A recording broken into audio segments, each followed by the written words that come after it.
क्यों हुआ था भगवान श्री कृष्ण और विभीषण जी के साथ युद्ध। जी हाँ दोस्तों, मेरे पास एक प्रमाण है जो आज मैं आपको बताने वाला हूँ। मित्रों, इस कथा को आज मैं आपको पूरे प्रमाण के साथ सुनाऊंगा और यह कथा बहुत रोचक और शानदार होने वाली है। आप लोगों से निवेदन है कि आप लोग यह कथा पूरा देखें व सुनें। आप सभी लोगों का एक बार इस चैनल पर फिर से स्वागत एवं सबका अभिनंदन है। दोस्तों, मैं हूं धर्मेंद्र कुमार तिवारी और आप देख रहे हैं अध्यात्म गुरु चैनल।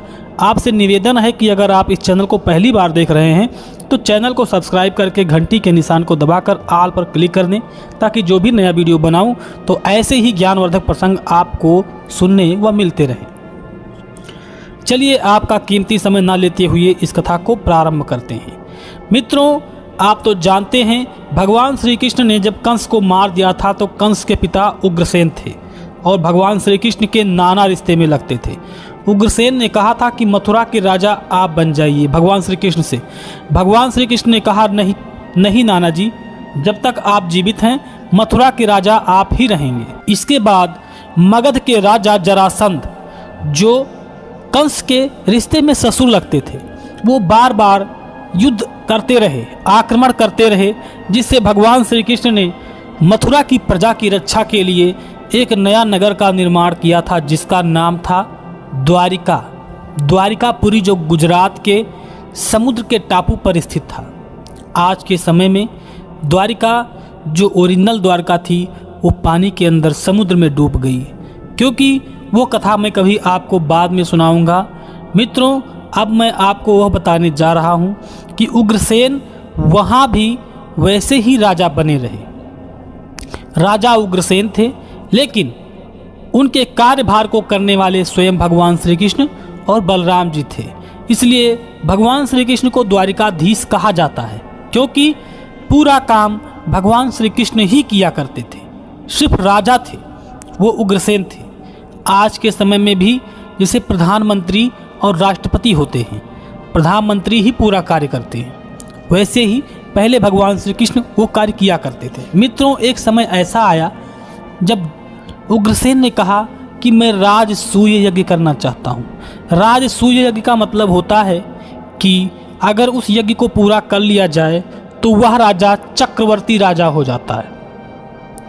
उसके अधीन सभी राजा, छोटे बड़े राजाएं, सब उसके अधीन हो जाते हैं। जो अगर यह राजा कोई भी संदेश भेजता है तो अलग अलग छोटे राज्यों में भी उस संदेश की प्राप्ति होती है, जिससे उसी के कहने के अनुसार पूरा कार्यभार किया जाता है। राजसूय यज्ञ आरंभ किया गया और उस समय राजसूय यज्ञ में स्वयं एक और भी बात होती थी कि उस समय जो वहाँ राजा के पुत्र या फिर स्वयं राजा चलकर युद्ध में भाग लेते थे और दिग्विजय करते थे, जो पूरे विश्व में विजय कर लेने के बाद वह यज्ञ सफल मानी जाती थी। उस समय भगवान श्री कृष्ण के पुत्र प्रद्युम्न, सांब और ऐसे जितने भी पुत्र थे, सब लोगों ने जाकर उस राजसूय यज्ञ के दिग्विजय में हिस्सा लिया और सब लोग युद्ध करने के लिए अलग अलग राज्यों में साथ में एक बड़ी सेना लेकर चल दिए। तो प्रद्युम्न जी पहले जाकर मरु देश के राजा गय को हराया उन्होंने, और इसके बाद राजा गय ने उनकी आधिपत्य को स्वीकार कर लिया और उनके शरण में आ गए, इसलिए वो भी राजा ही बने रह गए। फिर गुजरात के राजा ऋष्य पर विजय प्राप्त किया। फिर शिशुपाल के मित्र द्युमान तथा सशक्त के साथ प्रद्युम्न जी का बहुत युद्ध हुआ, फिर वो भी हार मान लिए। और फिर इसके बाद श्री कृष्ण के पुत्र भानु के द्वारा रंगपिंग का वध भी हो गया और प्रद्युम्न और शिशुपाल का भयंकर युद्ध हुआ। इसके बाद शिशुपाल पर भी विजय प्राप्त करके कुरुश देश पर स्वयं महाराज प्रद्युम्न और उनके भाई सांब और जितने भी अलग अलग यादव गण के सैनिक थे, सब लोग जाकर आगे भी युद्ध करते रहे और फिर वो कुरुश देश में जाकर दंतवक्र पर उन्होंने विजय प्राप्त किया। फिर इसके बाद चलते चलते साल्व आदि देशों में फिर वानर और स्वयं विभीषण के पास पहुंचने का समय आ गया। फिर एक ऐसा राजा था जिसका नाम था साल्व। नारद जी कहते हैं, हे राजन, कृतिमाला और ताम्रपर्णी नदियों में स्नान करके श्री यदेश्वर प्रद्युम्न अपने यादव सैनिकों के साथ राजपुर गए। राजपुर का स्वामी राजा साल्व था। वह मेरे मुंह से यादवों का आगमन सुनकर शीघ्र ही वानर राज द्विज के पास गया। वानर राज द्विज वही था जो भगवान श्री राम के समय में त्रेता युग में महाराज सुग्रीव का मंत्री हुआ करता था। वानर द्विज उस समय, सुग्रीव तो नहीं रह गए, द्विज अभी तक भी द्वापर युग में भी जिंदा था। उसकी विशालकाय शरीर थी, क्योंकि त्रेता युग के लोग काफी बड़े हुआ करते थे। और वीर द्विज के पास जब वह चला गया, उनकी सहायता के लिए तुरंत द्विज उठ पड़ा और मन में अत्यंत क्रोध लेकर प्रद्युम्न की सेना पर सामना करने के लिए आ गया। वह अपने पैरों की धमक से पृथ्वी को हिला देता था। द्विज ने अपने नखों और दांतों द्वारा पताका और ध्वज पट्टकों को चीर डाला। वह ध्वज कश्मीरी सालों से आवृत मुद्रांकित स्वर्ण भूषित थे। उसने रथों को ऊपर उछाल दिया, हाथियों पर वेग पूर्वक चढ़कर घोड़ों को भगाया और वानरोचित किलकारियों के साथ भौहें बनाकर सबको भयभीत करने लगा। इस प्रकार कोलाहल मच गया और धनुर्धर श्रेष्ठ प्रद्युम्न बारंबार धनुष की टंकार करते हुए रथ पर आरूढ़ होकर उसके पास आ गए। अमत द्विज उसके रथ के पास उछलने कूदने लगा और पूंछ से घोड़ों सहित ध्वज को छत्र को कंपित करने लगा। प्रद्युम्न अपनी धनुष की कोटि से उसका गला पकड़कर खींचा और अत्यंत कुपित से होकर वानर के ऊपर मुक्के से प्रहार किया। तदंतर प्रद्युम्न विधि पूर्वक धनुष पर प्रत्यंचा चढ़ाई और कान तक खींचकर छोड़ गए। एक ही बाण से द्विज को बिगड़ दिया। राजेंद्र, उस बाण ने आकाश में आधे पहर तक द्विज को घुमा घुमा कर 100 योजन दूर तक लंका में जाकर फेंक दिया। वहां 2 घड़ी तक राक्षसों के साथ उसका युद्ध हुआ। उसने राक्षसों को मार गिराया। वह त्रिकूट पर्वत पर चढ़ गया। तदंतर द्विज त्रिकूट से मैनाक के शिखर पर गया। मैनाक से सिंघल जाकर वह पुनः भारतवर्ष में आया। धीरे धीरे वानरेंद्र द्विज हिमालय पर्वत पर गया और हिमालय के शिखर से प्राज्ञो ज्योतिषपुर जा पहुंचा। इधर यदुकुल तिलक प्रद्युम्न जी मल्लार देश के आधिपत्य पर विजय प्राप्त करके उससे भेंट प्राप्त की और दुंदुभिनाभ करते हुए दक्षिण मथुरा मधुर का दर्शन करते हुए यादव वीरों के साथ भगवान श्री राम के द्वारा निर्मित सेतुबंध नाम के महाक्षेत्र को गए। महावीर श्री कृष्ण कुमार प्रद्युम्न 7 योजन विस्तृत मकरालय समुद्र को दर्शन करने के साथ साथ तट पर जाकर ठहर गए। वहां सांब आदि भाइयों और अक्रूर आदि के साथ यादव को बुलाकर योगेश्वर प्रद्युम्न जी सभा में उद्धव से कहने लगे, भोजकुल तिलक मंत्रीवर उद्धव जी परम तेजस्वी लंकापति विभीषण इस द्वीप के राजा तथा राक्षस समूहों का सरदार हैं। यदि वहां शीघ्र भेंट न दें तो बताइए यहाँ हमें क्या करना चाहिए। उद्धव जी ने कहा, हे प्रभु, आप देवाधिदेव पुरुषोत्तम हैं। आप ही परमात्मा श्री कृष्ण चंद्र हैं। तथापि आप साधारण लोगों की भांति मुझसे पूछते हैं। बड़े बड़े योगीश्वर भी आपकी माया पर पार नहीं पाते। हे भूमन, ब्रह्मा आदि देवता भी सदा पराजित होकर जिनके उत्तम अनुशासन का भार सदा अपने मस्तक पर ढोते हैं, वही साक्षात पुरुषोत्तम आप हैं। मैं आपको दासानुदास हूँ, फिर भी आपको क्या सलाह दूंगा मैं। उन्होंने कहा, फिर भी मैं आपको क्या सलाह दूं। नारद जी कहते हैं, मिथिलेश्वर उद्धव जी के ऐसा कहने पर श्री हरि स्वरूप भगवान प्रद्युम्न एक ताड़पत्र लेकर उस पर अपना संदेश लिखा और राक्षस राज तुम भोजराज उग्रसेन के लिए भेंट तो यदि बाल अभिमान में मेरी बात नहीं सुनोगे तो मैं धनुष से छोड़े गए बाणों द्वारा समुद्र पर सेतु बांधकर ससन्न सैन्य समूह के साथ लंका पर चढ़ाई करूंगा। यह लिखकर प्रचंड पराक्रमी प्रद्युम्न कोदंड हाथ में लिया और अपने पत्रों को बाणों में लगाकर उस बाणों को कान तक खींचा और छोड़ दिया। उस धनुष की प्रत्यंचा खींचने से बिजली की गड़गड़ाहट के समान टंकार ध्वनि प्रकट हुई।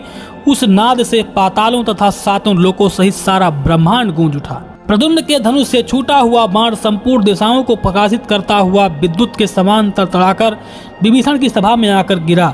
उसके गिरते ही सब राक्षस चकित होकर उठकर खड़े हो गए। उन दुष्टों ने बड़े वेग से अपने कवच और शस्त्र ग्रहण कर लिए। महाबली राक्षस राज विभीषण बाणों से पत्रिका को खींचकर बाहर निकाले और पढ़ने लगे। सभा में वह पत्र पढ़कर उन्होंने बहुत विस्मय प्राप्त किया। उसी समय उस राजसभा में शुक्राचार्य जी पधारे। विभीषण पद आदि उपचारों द्वारा उनका पूजन करने लगे और हाथ जोड़कर प्रणाम करके कहा, हे भगवान, यह किसका बाण है जो भूतल पर भोजराज कौन है और उनका बल क्या है, यह मुझे बताइए, क्योंकि आप साक्षात दिव्य दृष्टि वाले हैं। शुक्राचार्य जी ने कहा, हे राक्षसराज, इस विषय में पुराण वेत्ता विद्वान इस प्राचीन इतिहास का वर्णन किया करते हैं, जिसके सुनने मात्र से पापों का नाश हो जाता है। पूर्व काल में ब्रह्मा जी के पुत्र सनक आदि 4 दिगंबर मुनि 3 लोकों में भ्रमण करते हुए भगवान विष्णु के दिव्य लोक में गए। वह नंगे बालक के रूप में थे। उन्हें शिशु जानकर जय और विजय नाम के द्वारपालों ने, जो हंतापुर में पहरेदार थे, वेद की छड़ी से रोक दिया था। वे श्रीहरि के दर्शन की लालसा लेकर आए थे। रोके जाने पर उन्हें क्रोध हुआ और उन्होंने उन दोनों द्वारपालों को श्राप देते हुए कहा, तुम दोनों दुष्ट हो, इसलिए असुर हो जाओ। 3 जन्मों तक पश्चात तुम शुद्ध हो पाओगे। इस प्रकार श्राप करके वे दोनों अपने भवन से गिरे और भूमंडल पर आकर दैत्यों तथा दानवों में पूजित दिति के पुत्र हुए। उनमें से ज्येष्ठ का नाम हिरण्यकश्यप और छोटे का नाम हिरण्याक्ष रखा गया। प्रलय के जल से पृथ्वी का उद्धार करने के लिए भगवान श्री हरि यज्ञ वाराह के रूप में प्रकट हुए। उन्होंने महाबली हिरण्याक्ष दैत्य का मुक्के से मारकर वध कर दिया। चंड पराक्रमी नरसिंह होकर कयाधु कुमार प्रहलाद की सहायता करते हुए हिरण्याकश्यप के उदर पितर चीर डाले और फिर केसनी के गर्भ से विश्रवा के पुत्र होकर उत्पन्न हुए, जो संपूर्ण लोकों का एकमात्र ताप कर देने वाले रावण और कुंभकर्ण कहलाए। और श्री रामचंद्र जी के सहायकों से घायल होकर वे दोनों युद्ध भूमि में सदा के लिए सो गए। वे महान वेगशाली राक्षस राज रावण और कुंभकर्ण तुम्हारी आंखों के सामने सेना सहित मारे गए थे। अब उनका तीसरा जन्म हुआ है। इस जन्म में क्षत्रिय कुल में उत्पन्न हुए हैं और उनका नाम शिशुपाल और दंतवक्र है। वे इस युग में बड़े बलवान और दोनों के वध के लिए साक्षात परिपूर्णतम भगवान असंख्य ब्रह्मांडपति परात पर गोलोकनाथ श्री कृष्ण यदुकुल अवतीर्ण हुए हैं। वे यादवेंद्र बहुत सी लीलाएं करते हुए इस समय द्वारिका में विराजमान हैं। युधिष्ठिर के महायज्ञ में और सल्व साथ होने के युद्ध में माधव शिशुपाल और दंतवक्र का वध कर डालेंगे, इसमें संशय नहीं है। उन्हीं के पुत्र संबर, सूदन, पद्रुम्न दिग्विजय के लिए निकले हैं। हे राजन, जम्बूद्वीप के समस्त राजाओं पर विजय प्राप्त करेंगे। उन सबके जीत लिए जाने पर यदकुल तिलक भोजराज उग्रसेन द्वारिका में राजसूय यज्ञ करेंगे। उन्हीं के धनुष से बलपूर्वक छोटा हुआ यह प्रचंड वेगशाली प्राण यहाँ आया है। इस पर उनके नाम का चिन्ह है। इस विद्युत की गड़गड़ाहट से अधिक आवाज करने वाले राक्षस राज, यह बाण समस्त दिग्मंडल को उद्भासित करता हुआ यहाँ तक आ पहुँचा है। नारद जी कहते हैं, हे नरेश्वर, राक्षस के सरदार राम भक्त विभीषण ने यह जानकर भगवान श्री कृष्ण की साक्षात रामचंद्र जी स्वयं प्रकट हुए हैं, इसलिए भेंट सामग्री लेकर प्रद्युम्न सेना के पास पहुंचे। इससे पहले उनकी सेना ने जाकर प्रद्युम्न के साथ भीषण युद्ध किया, लेकिन सारी सेना हार गई। स्वयं भगवान श्री राम के भक्त विभीषण जी भी युद्ध करने के लिए चल पड़े। सेना सहित जब वो वहां पर युद्ध भूमि में पहुंचे तो उनको इस चीज का ज्ञात हुआ कि ये स्वयं भगवान श्री कृष्ण के पुत्र हैं और इनसे युद्ध करना बेकार है, क्योंकि भगवान श्री कृष्ण जो पूर्व जन्म में श्री राम के रूप में अवतार ले चुके थे, इसलिए ये उनके पुत्र हैं। तो इसलिए वो स्वयं भगवान श्री राम के ही अवतार स्वरूप अंशरूपी हैं, इसलिए इनसे हम युद्ध ना करें। और युद्ध के लिए तैयारी हो ही रही थी कि वहां पर भगवान श्री कृष्ण भी प्रकट हो गए और प्रकट होकर उनको देखकर विभीषण ने भगवान श्री कृष्ण को प्रणाम किया और कहा, हे प्रभु, यह कैसी लीला है। तो भगवान श्री कृष्ण ने कहा कि हे विभीषण, यह जो है ये हमारी नरलीला है, जो आपने, मैं सबसे पहले आपके समय में राम बनकर आया, आज उन्हीं पापियों का नाश करने के लिए मैं कृष्ण बनकर आया हूँ धरती पर। और मैंने आपको वचन दिया था कि मैं आपको दर्शन देता रहूँगा। आपने जो जगन्नाथ धाम में जाकर मेरी पूजा की है और उस पुरी में, जगन्नाथपुरी में, आपको मैंने रामायण काल में ही कह दिया था कि आप वहाँ पर पूजा करते रहें। कुछ दिन के बाद भगवान जगन्नाथ की एक विशालकाय मंदिर बनाई जाएगी, मैं आपको साक्षात उसी रूप में दर्शन देता रहूँगा। इसलिए आज मैं द्वापर युग में आपके समक्ष में प्रकट हुआ हूँ और आपको दर्शन देने के लिए ही यहाँ पर आया हूँ। विभीषण जी ने उनको बार बार प्रणाम किया और बहुत सारी स्वर्ण मुद्राएं भेंट की। इसके बाद विभीषण जी अपने राज लंका को वापस चले आए और पूरी दिग्विजय यात्रा करने के बाद स्वयं भगवान श्री कृष्ण के पुत्र प्रद्युम्न, जो स्वयं कामदेव के अवतार थे, उन लोगों ने जाकर राजसूय यज्ञ को पूर्ण किया। दोस्तों, यह कथा थी जो मैंने आपको सुनाई। पन्ना मैंने आपके सामने लगा दिया था, आप पढ़ सकते थे। और मित्रों, ऐसे ही ज्ञानवर्धक प्रसंग को जानने के लिए आप हमारे चैनल को सब्सक्राइब करें, घंटी के निशान को दबाएं और फिर मिलेंगे आपके लिए ऐसे ही ज्ञानवर्धक प्रसंग लेकर। तब तक के लिए लेते हैं विदा।